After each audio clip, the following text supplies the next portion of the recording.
Hello, everyone. I suppose you're all doing great and in best of your health. Today, we're going to talk about a question which I have been asked maybe a million times by my participants, by my colleagues, my friends, almost everyone, which is how do you manage presentation anxiety? You have to deliver an important presentation in the office, which could be a make or break of your career. So how do you go about delivering it the right way? Now, let me tell you some basic facts. So many years ago, there was a research conducted to identify what are the things that people are afraid of. So naturally, people spoke about things like the fear of closed rooms, which is claustrophobia, the fear of heights, vertigo, the fear of spiders, the fear of darkness, and so many other things. At number 2 on that list was the fear of death. Naturally, I mean, who is not afraid of dying? But the organizers of the survey were kind of intrigued to see what is at number 1. And they were surprised to see that at number 1 was the fear of public speaking or presenting. So the outcome of the survey, the result was that given a choice, people would prefer to die than speak publicly. Now, that sounds very funny, but honestly, that's true. And there are a lot of people across the globe, irrespective of nations or cultures, who are afraid to speak in front of people and present their opinion and express themselves confidently. This is a fear which is called as glossophobia. So glossophobia is basically the fear of public speaking. So either you're presenting your thoughts, you're sharing a point, you're selling an idea, or you're delivering a PowerPoint presentation. In any of these situations, you could come to terms with glossophobia, the fear of public speaking. So we all know that it's not an easy task, but nonetheless, it's an important skill to acquire. In fact, if you look at businesses, you look at your personal life, anywhere, it's important that you have the ability to connect with your audiences and tell them what you want to share in the best possible manner. But all of that can only happen if you know how to manage your nervousness. How do you go about revealing your thoughts in the best possible manner without losing track of your confidence? So I'm here today to help you with a few tools and tips, techniques and strategies that will prepare you so that you can deliver your next presentation in the most convincing fashion. Ready? So here we go. Now, there are many things that we need to do, but to begin with, I would like to share number 1 is practice. Now, we all know practice is important. So what's new here? So what is new here is that the manner in which you practice. Unfortunately, a lot of people practice the wrong way. So let me tell you typically how people go about practicing. They stand in front of a mirror and they narrate what they want to narrate, and they go in front of the audience and they fumble and they falter and they become even more nervous. So is it wrong to practice in front of the mirror? No. But is it sufficient to practice only in front of the mirror? Again, the answer is no, because practicing in front of the mirror is something which involves only you and nobody else. There is no audience at all. And when you do not have audience, it makes it difficult for you to put your thoughts well, because you haven't tried and tested if it really works in front of people. So here is what you need to do. Whenever you practice, you might want to begin with practicing in front of the mirror, but as a logical conclusion to that, you also need to deliver yourself in front of a defined audience. Now, what is a defined audience? The defined audience is basically people who are from your family, maybe your friends, your colleagues. So let's say we're going to talk about something in front of 40 or 50 people, at least 4 to 5 people in front of you, so that you can share your thoughts with them and then ask for feedback. Practice always should resemble the natural environment in which you're going to deliver your thoughts. So it's important to have people, which means that even when you're practicing, you're allowing yourself to go to the pressure. And that is very, very critical. The mistake that we perform usually is that we practice in isolation. When we practice in isolation only in front of the mirror, then perhaps you haven't done justice to your practice session. So as much as it is important to ensure practice, it is even more relevant to ensure that you practice the right way. So also have a sample size of audience before you deliver the presentation in front of the live audience. Okay.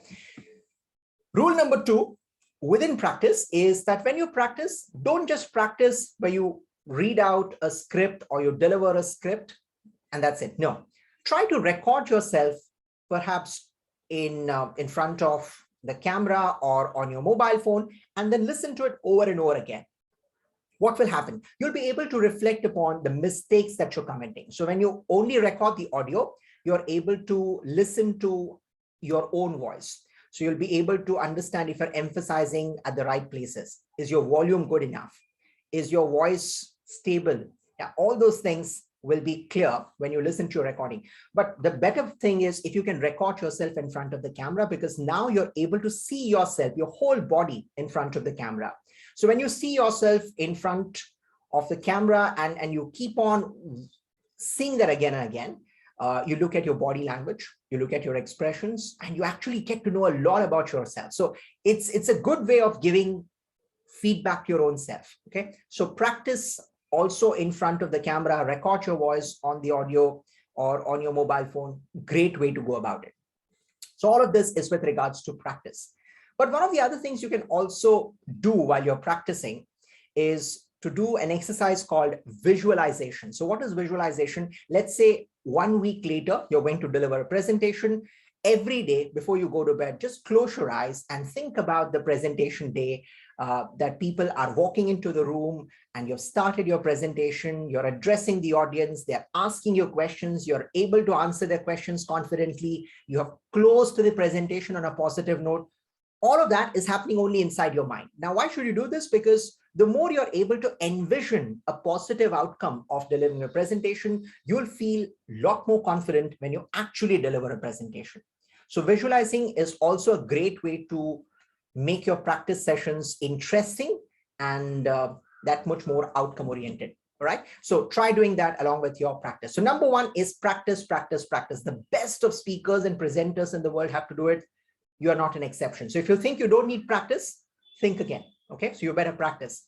Rule number 2 is set a routine. Now, what is a routine? A routine is basically something that you do right before your presentation. So for example, in my case, whenever I'm about to deliver a training program or I have to speak in front of the audience, I tend to stand in front of the mirror, look at myself, and I deliver a few positive affirmation statements where I tell myself I can do a good job, I'm going to give it my best shot, etc., etc.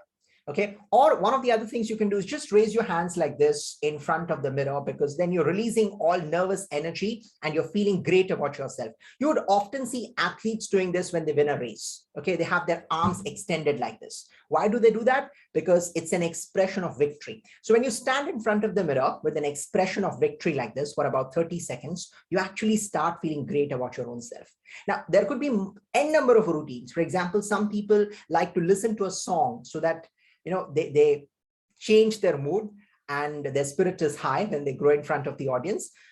You could do anything. For example, you could eat a bar of chocolate if that helps. So whatever is your routine, just before you go onto the stage, just before you look into the eye of the audience, set your own routine. Anything that you feel comfortable with, but something that helps you gain more confidence just before you go in front of the audience. So your own routine is very, very critical. So that's rule number 2, set a routine for yourself.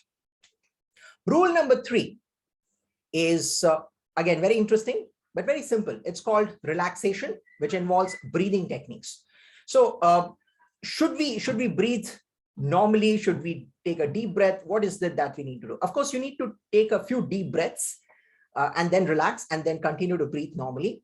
But what is important is you allow yourself the time to relax, because the first few moments that you are on stage, you will feel jittery. There will be a lot of butterflies inside your stomach. You really don't know what to do now. Many times people are not sure what should they do with their hands, where they should look, what should they do, etc., etc. So all of this is a sign of nervousness.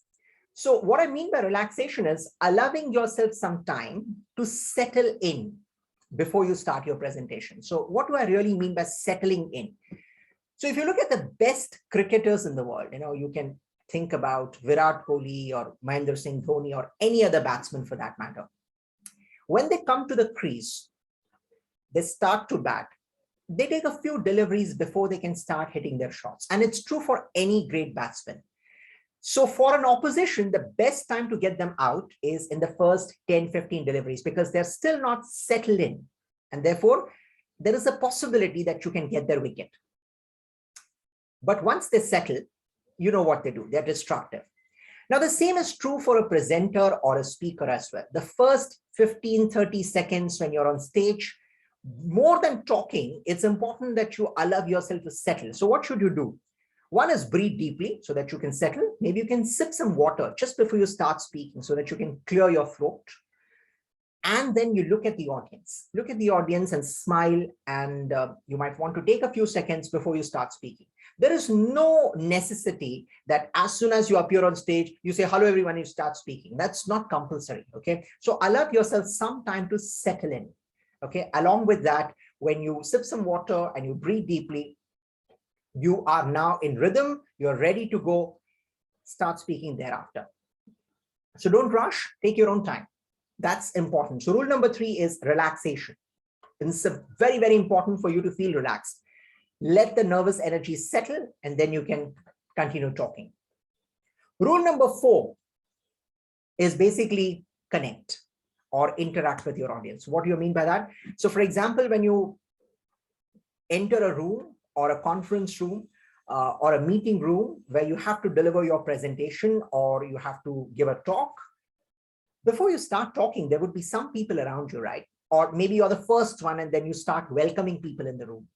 Use that opportunity to your advantage. One of the fears that we have is what will people think, right? That's one of the most difficult fears to contend with. So befriend people. As soon as you see people walking in, approach them, shake hands with them, welcome them, talk to them, have a quick conversation with them. And that will help you settle your own nerves. You can put your own demons to rest by doing that. So always make it a point that as soon as people walk in, you talk to them, have a small conversation, have a small chat with them. You know, when you smile, they smile, you are at ease, they are at ease. Now, what happens is you've released the tension, the locked tension, because you now know that people are with you. They're not against you, because generally all audiences want the presenter to do really, really well.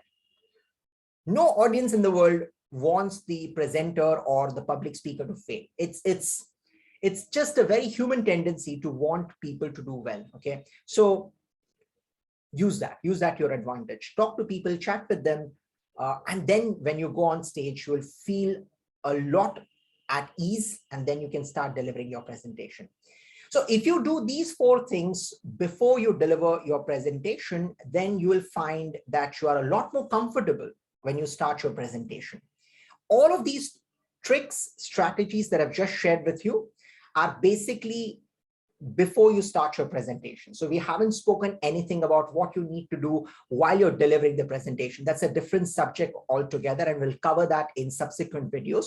But for now, I want you to first understand how do you go about preparing and then starting to present your thoughts. Okay, we're just looking at the initial part of it. So the 4 things here again, first and foremost, practice. Practice the right way. Practice in front of the mirror, but practice in front of alive people as well. Great to have some feedback before you deliver the important presentation, and use some visualization as well before you go on the stage. Number 2, set a routine. Ask yourself, what is it that I like to do so that I feel at ease, I feel convenient, I feel comfortable, maybe listening to a song, stretching your arms, standing in front of the mirror, giving a pep talk. Wonderful idea to do that. Number 3 is relaxation. Relax yourself, okay? Take a few deep breaths, sip some water, and you'll feel a lot more at ease. Smile at people as well. That adds to the relaxation part. But all of this will help you control yourself and put the demons to rest. And number 4 is interact or connect with your audience. It's always good to connect with your audience before you start your presentation, because you want the audience to be on your side, not against you, right? So if you try these tricks, these strategies, then I'm sure that you'll be able to control your presentation better. You'll be able to leave a lasting impact on your audiences. And most importantly, you will feel a lot more confident for the next presentation that you're about to deliver. One extra tip that I would like to share here, apart from the strategies, the only way you become a better presenter or a better public speaker is by doing it over and over and over again.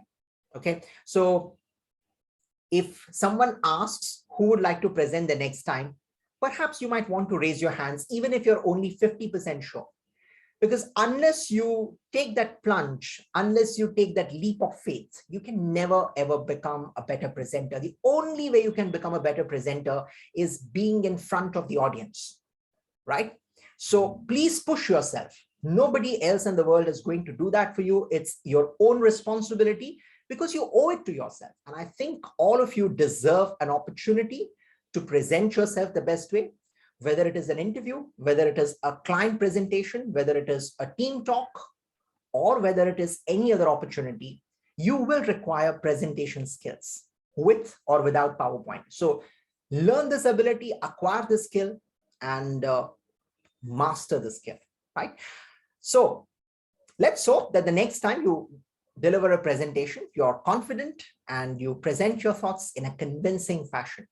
That's all from my side for the day. Thank you so much for listening.